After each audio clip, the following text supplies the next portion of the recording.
Hello, hello, hello. All right, so I think we can go ahead and get things moving now. It's good to see people rolling in.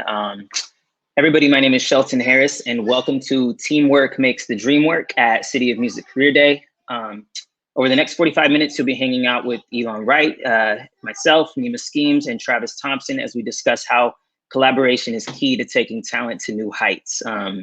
We'll begin with a 30-minute discussion covering topics like how we got started and how to approach potential collaborators, followed by a 15-minute Q&A session. So joining us today, we have Travis Thompson. Travis is a professional rapper and recording artist by way of Burien, whose career took off in 2017 after the release of singles like Need You and Father Forgive Me, both of which were actually produced by Nima and Elan. And then Travis went on to capitalize on this momentum by dropping over a dozen music videos and independently touring with his album You Good in the winter of 2018. And these days he finds himself on Epic Records alongside artists like Future and 21 Savage, with his last two albums, Reckless Endangerment and Boulevard Boy, each entering the top 10 on the iTunes hip hop charts, respectively. And also we've got, as musicians, songwriters, producers, and engineers, Elan Wright and Nima Skeemz have left fingerprints on almost every hip hop, soul, R&B, and electropop project to come from Seattle in recent memory, including Saul, Travis, Paris Alexa, Dave B, and many others. For City Arts Magazine, Elan and Nima are the artists behind the artists, the editors and alchemists who convert raw musical ore into gold. Together, they own and operate the Ruby Room, the physical nexus of their efforts, which in the past has been referred to as an open door clubhouse for music nerds.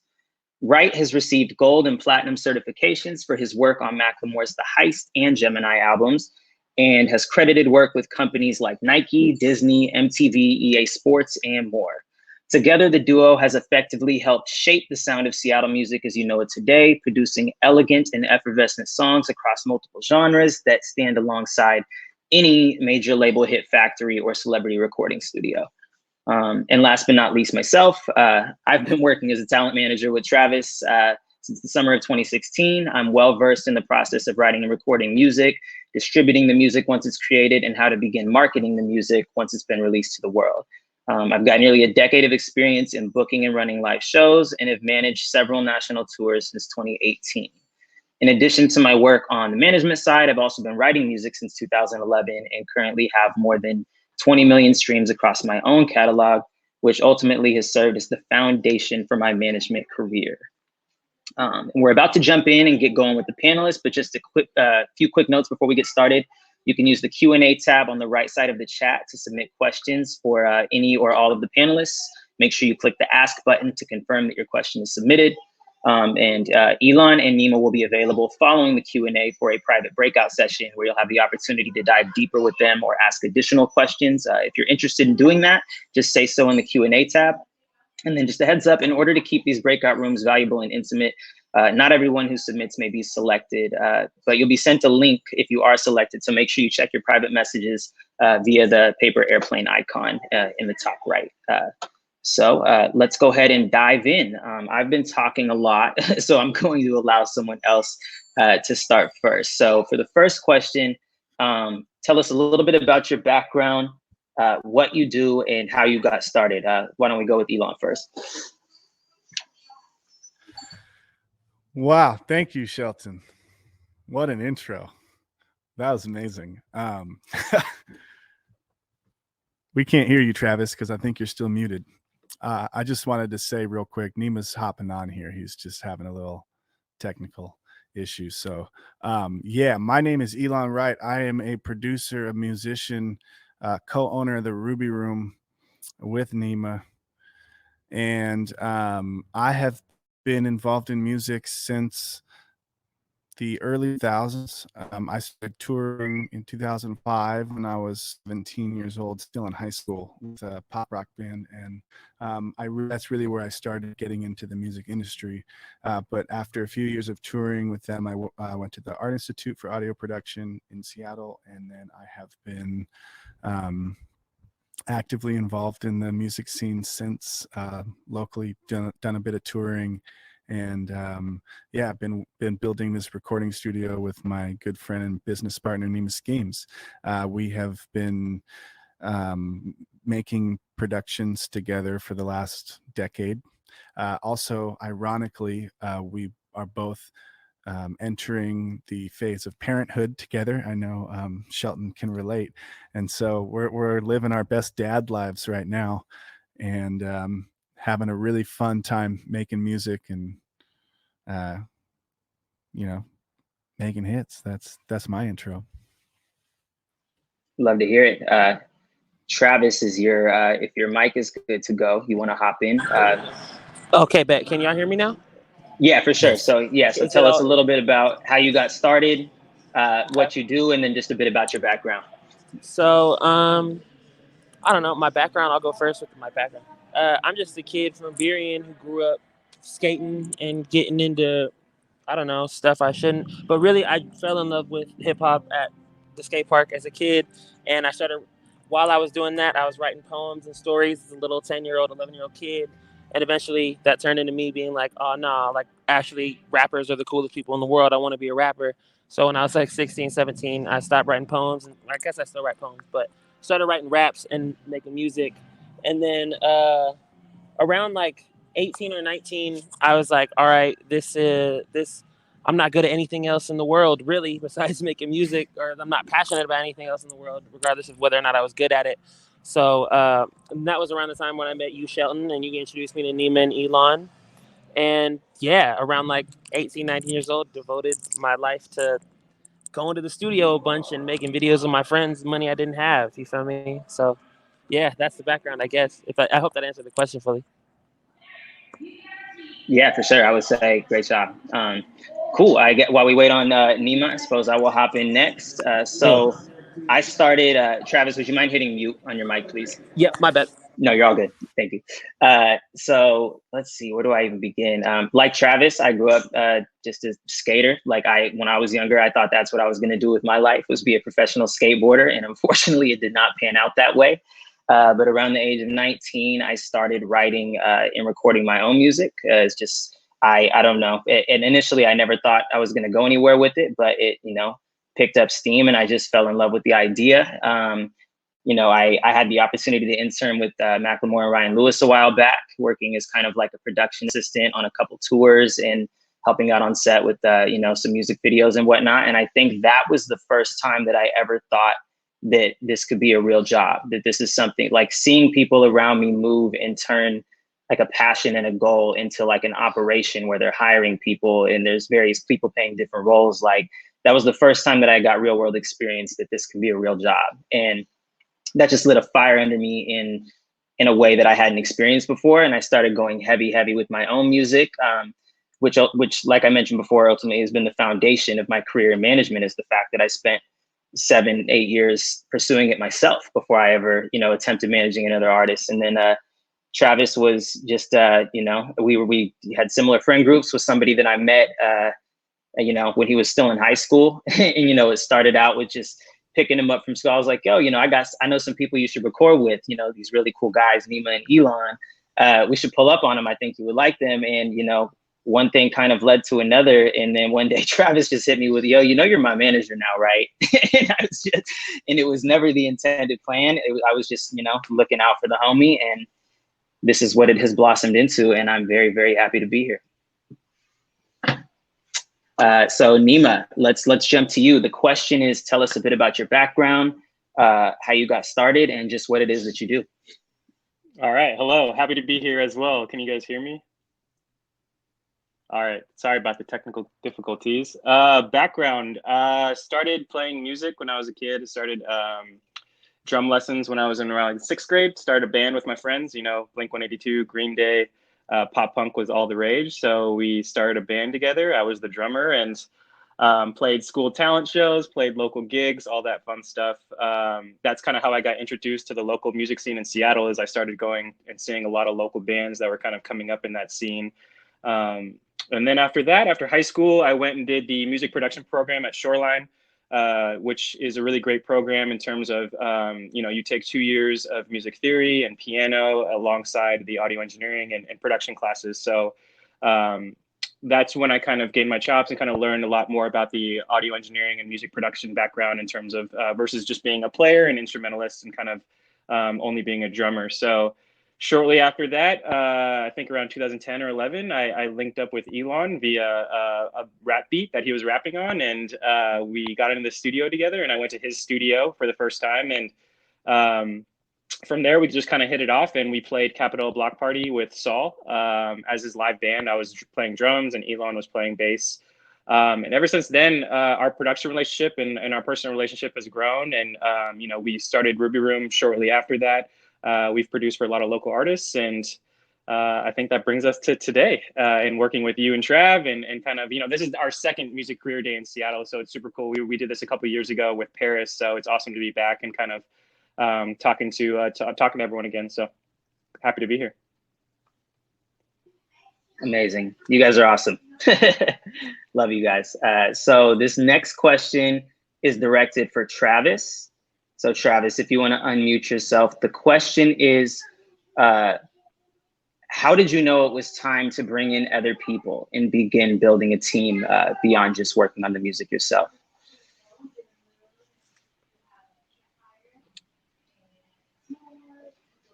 Do you see a mute button down towards the bottom of the screen?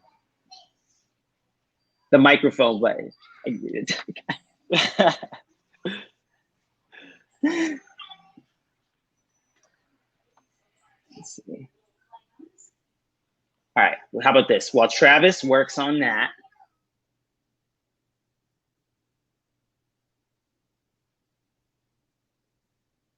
no, did we just lose Shelton too? Shelton, my bad. I got too wrapped up in trying to fix him. So the next question is directed to me, and it's how do you know how to identify which team members and services are crucial to a developing artist team?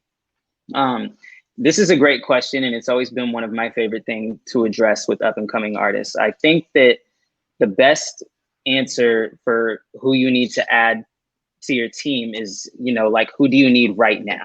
And so for an artist that is just getting started, what's most important? It's actually creating music, right? And getting that music out. So I would say that when you're just getting started, if you can lock in a reliable engineer, a couple go-to producers that you love to work with, and then, grab things like a graphic designer and a videographer to help you create content to market that music once it's ready to go out.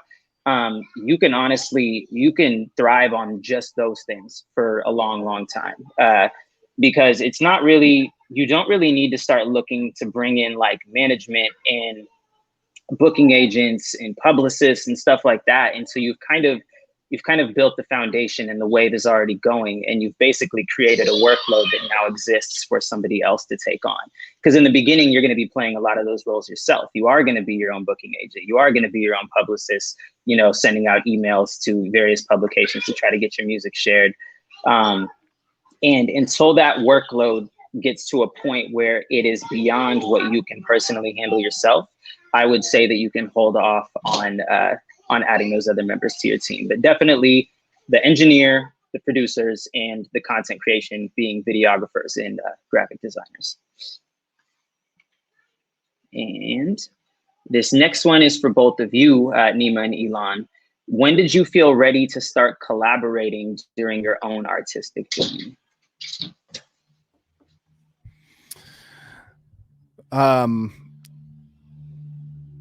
Collaborating with each other was almost immediate when we first met, because we just clicked.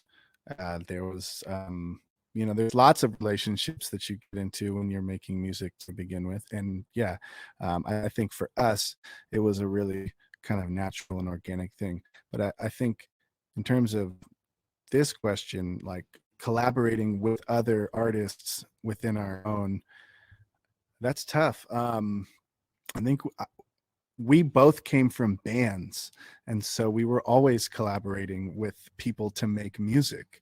It was never, we didn't grow up in the era where you were a producer that could sit with a laptop and make everything. You had to go down to your buddy's house that had drums, and the other guy picked the bass up, and that's how we started playing music. So collaboration's been a very natural thing for us. I think now it's a little bit more of a independent journey when you're getting into production, at least from the perspective of hip hop production, you know.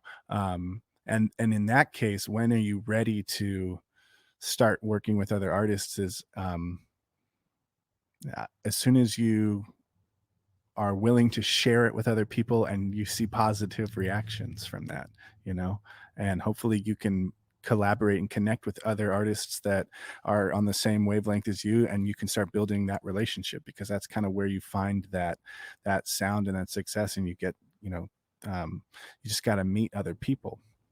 And doing that, the only thing you can do to do that is to put yourself out there into those positions, to find people and to meet people. So networking, coming to events like this and meeting people in the chat,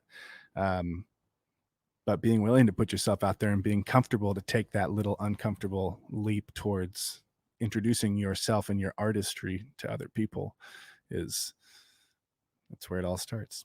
And I'll let Nima add to that. Yeah, I think, you know, you summed it up very well. You know, as you mentioned, we both came up playing in bands. I think that was the first thing I said, right? So for us, I think that collaboration aspect of it was very natural in terms of myself gravitating more towards drums and rhythm and keys and piano and kind of soundscapes, and Elan focusing on harmony and melodies and bass lines and guitar lines.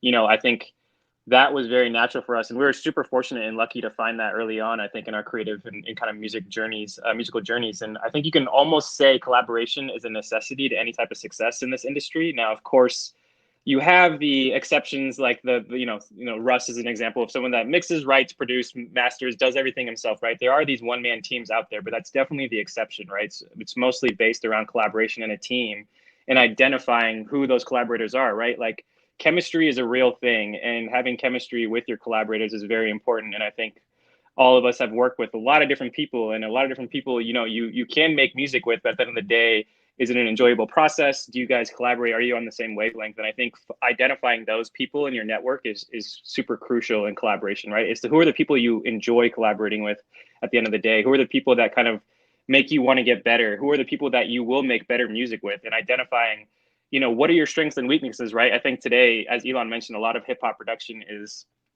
you know, a person on a laptop or whatever the case may be, or someone in their room recording themselves. But when you're kind of able to identify your strengths and weaknesses and then lean into other people for those, you know, like amazing piano players that have spent their last 20 years of their life learning and playing piano will probably think of a way better piano part than I'm able to think of, but I can kind of guide them and show them what I'm going for in terms of vibe and creativity and what my vision is, right? So again, I think that's another key thing here is what are your strengths and weaknesses, and can you find people that complement those, and can you, and at the end of the day, that's only going to make a better end product. And I think that's what we've been able to do. And that's been a key thing for Elan and my relationships is, you know, we've been able to complement our musical skills very well and kind of complete the picture, for lack of a better term, and as far as like what our collaboration and what our musical journey has looked like. Wow, you guys are out here dropping gems. I could not have put any of that better myself. So directly piggybacking off of that question, and I'll chime in, and then y'all feel free to add anything if you've got it. The question is, how do you reach out to people that you're interested in working with? So I think a good rule of thumb for anybody who's in any creative career path that involves putting yourself out there, I think it's very crucial to not make yourself hard to reach. So if you can put an email address in the bio of all of your social media platforms, or if you've got a website that's got the email address and various, but sometimes even that's too much. Like if you just have your website in your bio, you're really just creating extra steps for someone to have to figure out how to contact you. So I think having an email address in your bio is super important, or whatever method it is that you want people to contact you at, so that if they want to reach out, you know, you're not making them have to look for it. And for the people that, you know, have the contact information and now they just don't know what to say, I think just being honest and upfront with, you know, your intentions, and what I think more importantly, why you're specifically interested in working with that person that you're reaching out to. You know, I think when you reach out to somebody, it's a good idea to show that you've done your homework a little bit, show that you're familiar with their work, maybe compliment them on something that they've already done or something you've seen them do with somebody else. And, you know, like, yo, that album you did with, you know, this producer, like it sounded so great. Like, I would love to, you know, have that kind of chemistry in the studio. I'd love to try to link with you and see if we, you know, can match that same energy. Because when people hear things like that, it shows that you're not just looking for it's not just a one-way street. You know, you're not just trying to get something out of them without answering the question of also what are they getting from you? You know, because obviously people aren't out here trying to be, you know, work for free or get exploited. So yeah, if either of y'all have anything you'd like to add to that, feel free to chime in.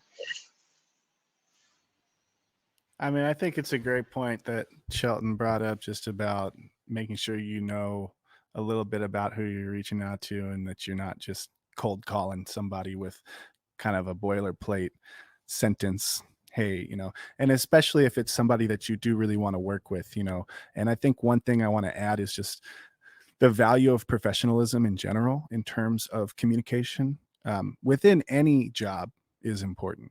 And that doesn't, you know, that's the same for the music industry. You know, that means being responsive, being professional. If you schedule a meeting and you can't make it, you know, you let the person know. You don't just leave them hanging. All of those little acts of professionalism in communication will go a really long way. So when I am reaching out to somebody I want to work with, I make sure that I'm, you know, polite and humble, and I'm not trying to come off as like somebody like Shelton mentioned that's just asking to take something from them or to get something from them. Like, you need to open up a conversation and start building a relationship of some sort. And it's not just and a lot of times maybe it doesn't happen, and you have to be okay with that. Like, you have to be willing to take those chances and reach out, but do so in a way that's professional and just conduct yourself respectfully. And I think that you'll have a better time in all of your efforts. So that's what I'll add. Awesome. Great. Nima, were you going to jump in? No, I think you guys covered that question very well. I would agree with all points for sure. Cool. Awesome. So this next question, we'll speak to it, but probably go a little bit quicker since we lost Trav, and I believe he texted me. I think he is trying to find his way back in here. But the next question was, how did teamwork actualize the album Boulevard Boy? And I almost cannot speak to this enough. This album was literally 2 years in the making. We've had more hands on this project than any other project, you know, from the various producers to the instrumentalists, like string players and horn players, and, you know, the videographers and the graphic designers, and our A&R team over at Epic, and the digital marketing department over at Epic, and, like, you know, our legal team, and, you know, me having my hands in literally every avenue of that, constantly keeping chains of communication going back and forth. It was quite the undertaking, but it felt, you know, it's something that's interesting about getting to the level where we're signed to a label and we've got this big team behind us, is you would almost think that it makes the job easier because you've got all of these people. But really, this is the hardest I've ever worked in putting out an album ever, because there's just so many more conversations to have, so many things that need to be signed off, you know, multiple steps of approval for various things. And then beyond that, just making sure that you're being transparent with everybody, and, you know, that everybody is feeling great about the product that they're working on. But Travis, if you are able to get your mic open, would you be able to speak a little bit to how teamwork helped actualize the album for you?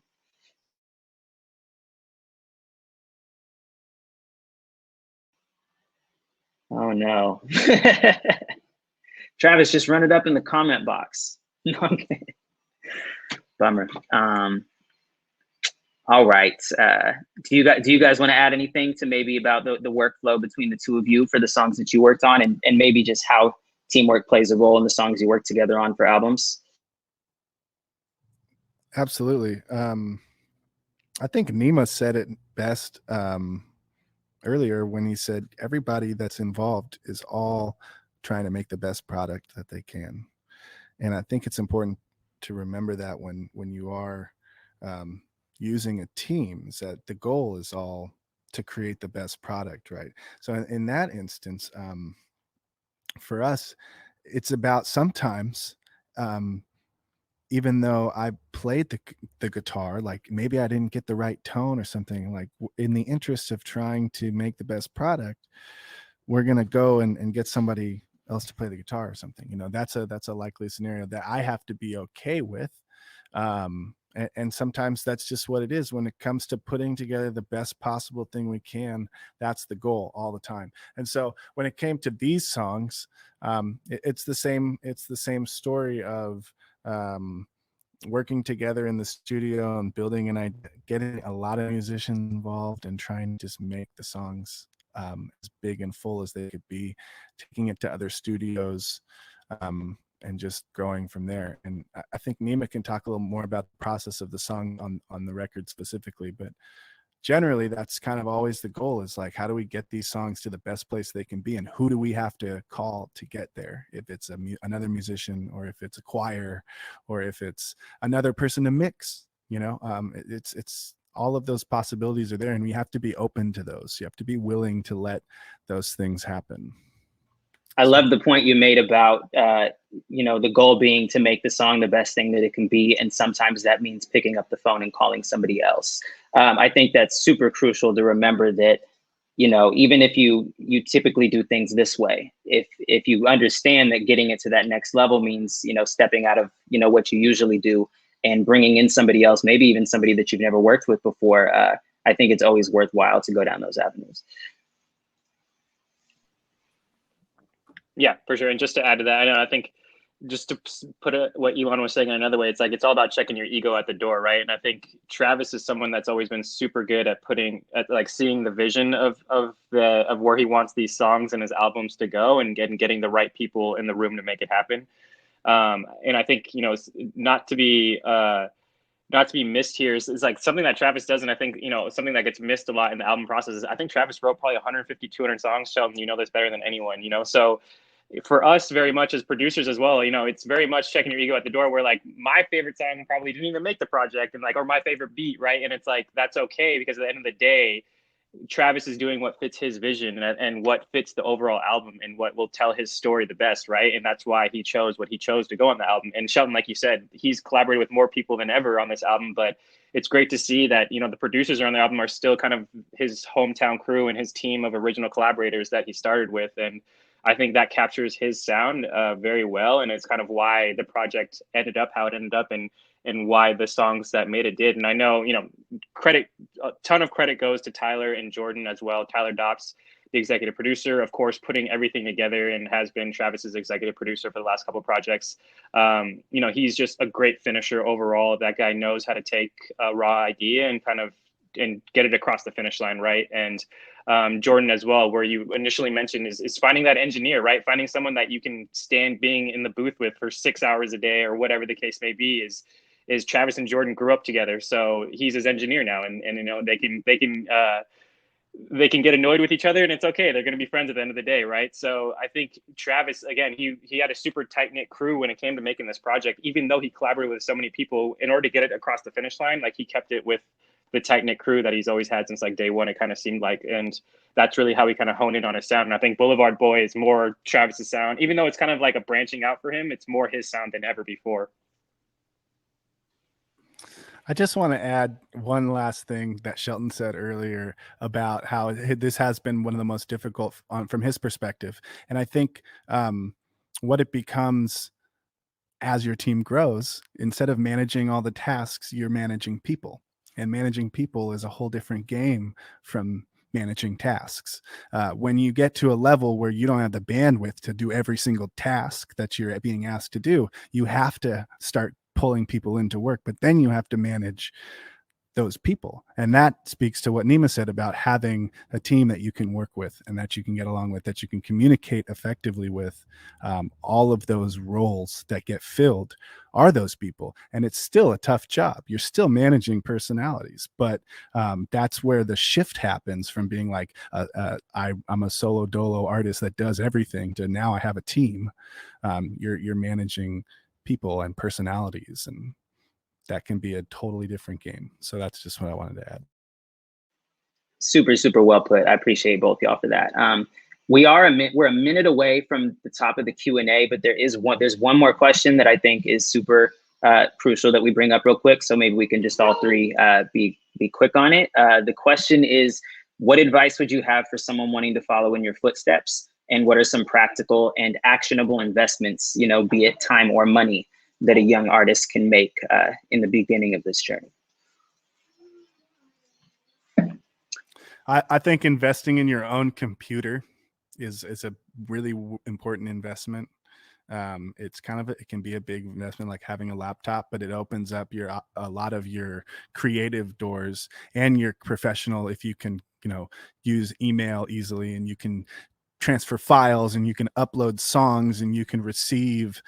It's a really important tool that is like super important. So if you don't have your own computer, that would be my first investment, because kind of everything else builds off of that.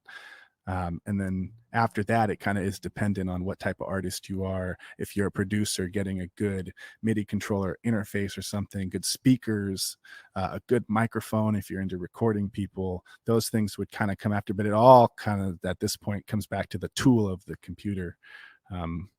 So that'd be my first suggestion. Yeah, I think that was great. I can speak to that personally, because back when I was releasing music, I spent about a year running the whole thing just off of my iPhone. I didn't have a personal laptop, and I remember there'd be times when I'd have to hit Tyler, like I'd send him like a link to a YouTube beat and say, hey, can you convert this to an MP3 and send it back to me? Because I didn't have a computer to do those things myself. So super, super important. And I think I just want to add to that. I think the best piece of advice that I ever got early on in my career is, you know, when people ask, you know, what's the best gear? What gear should I get? The best gear is the gear that you can afford, because the most important thing is that you are pressing go at some point, that you are making something, that you are putting content out to the world, that you're putting music out to the world. And if you can't afford the most top of the line mic or the most top of the line computer, don't let that be the reason that you don't get up and try for the first time. Like whatever gear you can get your hands on at that point in your life is the best gear for you to get your hands on and get things moving. Yeah, again, I think to echo Elan, computer is definitely very important these days. And then Shelton, like you said, the right equipment, right? It's doing your research and understanding what gear do you need, and what is, like, the mic that Elan's using, for example, is a great example. It's a $350 microphone that is still used in major recording studios all over the world. You know, so doing a little bit of research will potentially guide you to this microphone. And a lot of vocalists prefer that microphone to this day over, you know, $3,000 microphones. So that's a small plug for SM7. Again, we're not getting paid by Shure, but it's a great microphone all around, true and tested. But again, and I think when it comes to time investment, right? We talk about you know, money investments, but time, you know, at the end of the day, nothing is going to replace 10,000 hours, no matter what DAW you're using, whether you get into Ableton, Fruity Loops, Logic, Pro Tools, putting in the hours and putting in the work to really understand the program and understand music production and music theory, right? Learning an instrument is huge, right? That'd be something that's key, I would say, for production, or even engineering, right? Learning piano, because if you're engineering, a lot of people these days are using auto-tune. You need to be able to understand what key the song is in, and you may not have a plugin that tells you what key it's in, right? And being able to rely on your ears. So learn an instrument, right? Guitar, piano, whatever the case may be, it's only going to help you further your craft in all these different areas. So when it comes to that sweat equity, yeah, just, you know, learning an instrument, really putting in the time with the program to learn the ins and outs and trial and error, because at the end of the day, that's the only way you're really going to get better. Love it. I have one last little bit. Yes, please. Because Nima just got me going. If you do get to a position where you are earning any sort of money from what you're doing in the early phases of your career, playing a show or selling some shirts or something, reinvest that money back into the business. Buy something more. Buy more of, you know. I think that's the way our studio has always worked, is when we have a little money to spend, we're putting it back into the business to get better equipment, to get you know, more sounds or different sounds. So when you find yourself into that position, especially in those early careers, like when you start making some money, don't go buy a bunch of nice clothes. Like, treat yourself a little bit. Of course, you deserve it, but also make you're putting money back into your business, into your art, so that you can continue to do it. That's my little plug. 100%. No, I completely agree. All right, so we've got about 11 minutes left. So that's our cue to definitely transition to the Q&A portion. Just a reminder that you can still use that Q&A section to request access to breakout rooms with Elan and Nima. So if you do submit that request, make sure you keep an eye on your inbox, which is the paper airplane icon in the top right, to see if you have been sent that link or not. So diving straight into Q&A, I'll take this first one. What was the biggest obstacle to overcome as a manager to get started, from Matthew? I would say that the biggest obstacle, especially if you don't have any formal music industry training, is that you are starting from zero. It's almost like applying for a job in a field that you have no experience in. And I did have a lot of experience in making music and putting music out, in the sense that I was doing it myself for about 7 years before I started managing Travis. But really, the experience came from the fact that I had. It's sink or swim, really. It's like you have to learn, you have to be able to learn on the spot. You have to be able to stay confident. I would say that communication, Elan mentioned this one earlier, just being really, like cordial and like punctual with people when you're communicating and being responsive. If you reach out to somebody for something and they respond to you right away, but you don't hit them back for 2 or 3 weeks, don't be too surprised if they don't take it super urgent. To jump to your request. But I think that it's the fact that you're learning on the fly. There's a book by Donald Passman called Everything You Need to Know About the Music Business. And it's super, super like pertinent to a lot of things that I know today. And also Google is your best friend. I think that I can't tell you how many times I've been in the middle of a job and had to stop and Google, how do I run a Facebook ad? How do we collect these royalties from this agency? How do I get paid from this? Well, all these various things, you literally have to be able to just realize that there's nobody waiting on the other end to teach you, and that you have to be able to teach yourself, and not only teach yourself, but act on it in real time. Because when you're managing an artist, it can get to a point where their livelihood is dependent on you performing what you signed up to do. So all that said, it is a big job, but try not to put too much pressure on yourself early on, and just allow yourself to make those mistakes that you will learn and grow from. Let's see.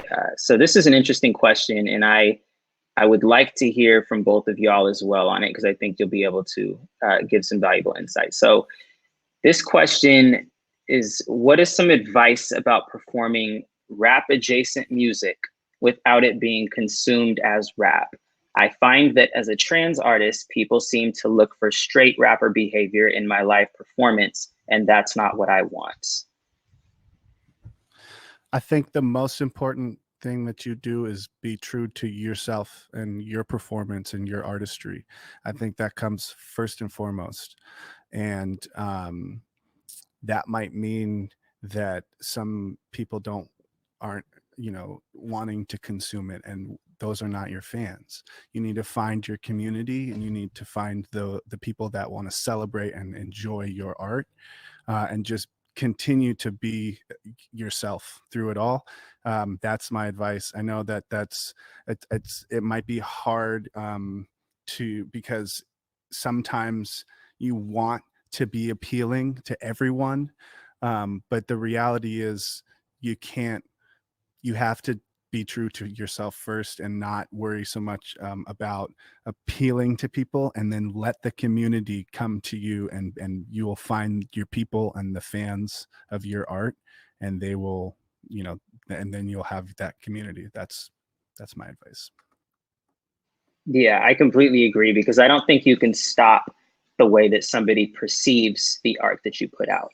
You can have your intentions when you do put it out, but there's nothing you can do to change the way that it's perceived. And so direct response to performing rap adjacent music without it being consumed as rap, if rap is what it is, and that's what you like, and that's what you identify it as, then I would own that, whether or not the typical rap fan is receptive to that or not. If you make rap music and that's what makes you happy, then make rap music, regardless of of what the person on the other side thinks of it. Because at the end of the day, if there's a fan out there for everybody, and if you stay true to yourself long enough, like Elan said, you are going to find who those fans are. Like the quickest way to fail is to try to be universally liked and appealing to everybody. So I think it's super important to stay true to who you are and not try to change it for the sake of being better received.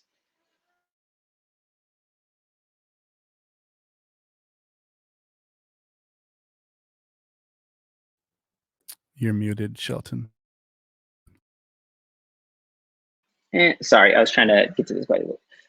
What would you say was the biggest skill or piece of advice that helped you advance to working as a music professional full time?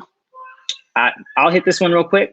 I think, so just for full transparency, I am not a music professional full time. I always, from day one, have had something else that I'm doing on the side. And I think that I cannot stress enough that I understand that the goal for every working musician is to, I want to quit my job. I want to quit my job.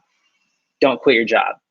Do not quit your job until the income that you are bringing in from the music is at least close to what you were getting with the job, because I cannot stress enough how much more expensive this gets as you climb the ranks, how much more costly it is to do the music videos. And if you're spending 8 hours a day in the studio versus 4 hours a day, how much that studio time adds up. And it only gets more and more expensive. And if you dive off too quick and quit that job too quick, you're not going to have the resources and the means to fund the career that you're so passionately working towards. I think the best advice in regards to keeping the job is try to find a job that doesn't completely tear you up mentally and physically, so that you still have the energy to work on music. For me, what worked well was having a job that wasn't super physical, but I started early in the morning and was off by like noon or 1 p.m. every day. So it gave me the whole day to go pursue everything else that I needed to do. And yeah, it's, don't let the people online that are doing music full time make it look like it's this super easy thing to get to, because it's not. And, just don't let that, I was just talking about this on Twitter the other day, like, don't let this discourage you. Like, if you feel your purpose here is to make music, make that music, whether you have a 9 to 5 for the rest of your life or not. I just hope that isn't the reason someone stops, is because they think that they have to do it for a living. Yeah, I couldn't agree and echo that anymore. I am also someone that, has had a day job in parallel with owning the studio. And I think for myself, a difficult lesson to learn was, turning your passion into a day job is a great way to kill your passion, right? So I did for a couple of years just do studio and music full time. And, when you're doing that, you have to invest a lot of your creative energy into different endeavors that you potentially wouldn't have really done if you weren't depending on it for income or as a day job, right? So I think at the end of the day, it was a great learning lesson for me to identify, what do I enjoy about music? Like, what am I still passionate about at the end of the day? And I really enjoyed the process, and I really enjoy collaboration, and I enjoy music production and being creative and songwriting and being in the room with an artist. Versus just pressing record and kind of tracking vocals all day, which is a great way to kind of a quick and easy way to generate revenue and income. Like, that's the most straightforward kind of way to continue generating revenue. And what we're doing is being an audio engineer, right? That's a great way. It's much more black and white in terms of an hourly rate that you get paid to do a job for an artist, right? Where a lot of the other parts of the music industry are kind of like the Wild West. And if you're an independent artist, the terms and negotiations can come into play. But I think at the end of the day, I think the hardest lesson I had to learn was, what do I enjoy about it, and focusing on that. And as Shelton said, finding something that doesn't kill you mentally and physically at the end of the day, so you can still continue striving towards your passions. And ultimately, you have to love it at the end of the day. And I think you'll quickly learn if you love it or not, if you try to attempt to make it your day job. And you'll learn what you like about it and what you don't like about it. And I think, maintaining that separation of left brain and right brain is also super important, right? Like, maintaining and being able to allocate my creative energy where I want to, it has been crucial for me, and kind of focusing more on passion projects versus something that I have to do to kind of pay the bills and kind of take a gig or a recording session that I probably wouldn't have taken initially, right? So it is a very difficult conversation to have, and it is a very difficult path to navigate at the end of the day. And I don't think everyone has the answers, but I think in terms of your own experience and making sure you're doing what you need to do to kind of at the end of the day, continue supporting your passion and doing what makes you happy, and expressing yourself artistically, and what you need to do to make that happen.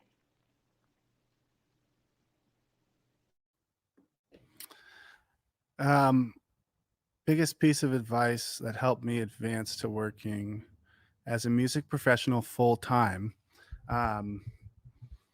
Yeah, I mean, it starts with do it because you love it, and treat it like a job if you want to. If you want to treat it like a professional full-time job, it is a job. So show up, do all of the aspects of the job, you know, do the correspondence, actually execute the job, do the accounting, do the scheduling, file the taxes. It's a job. Yeah, if you want to do it like a job, you got to treat it like a job. And that is a very off-putting for a lot of people. It's not why they do music. So if you choose to become a music professional, understand that that's part of the choice you're making. And hopefully it's something that you're willing to navigate. Love that. Thank you for bringing that part up, Elan. It's such an important note. If you want it to be your job, you have to treat it like a job. And jobs come with inherent work and stress and frustration. And just because you work in music doesn't mean that you get to forego all of those things. So wow, thank you everyone for your time.